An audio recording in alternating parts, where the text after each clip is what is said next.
സുഹൃത്തുക്കളെ, ഈ സ്ഥലം കണ്ടിട്ട് ആർക്കും മനസ്സിലാവില്ലായിരിക്കും ഉണ്ടോ? ഇത് കൊല്ലത്ത് ഒരു പയ്യനെ അടിച്ചു കൊന്നില്ലേ, ആ പയ്യൻ്റെ സ്ഥലമാണ്. ഇതാണ്ട് ഈ കാണുന്ന ചുവന്ന് കാണുന്ന കെട്ടിടം, അത് ക്ഷേത്രമാണ്. ആ ക്ഷേത്രത്തിൻ്റെ തൊട്ടപ്പുറത്താണ് ആ പയ്യൻ്റെ സ്ഥലം.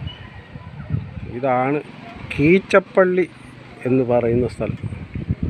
ഇത് ജനകീയ ആരോഗ്യ കേന്ദ്രമാണ് സർക്കാരിൻ്റെ.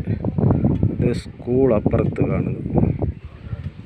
ഈ റൂട്ടിൽ പോയാൽ കൊട്ടാരക്കരയ്ക്ക് പോകാൻ പറ്റുന്ന റൂട്ടാണിത്. അതുകൊണ്ട് ആ ഭാഗത്താണ് ആ ഓട്ടോ കിടക്കുന്ന, അതിൻ്റെ അപ്പുറത്താണ് ആ പയ്യൻ്റെ സ്ഥലം, മരിച്ച പയ്യൻ്റെ സ്ഥലം.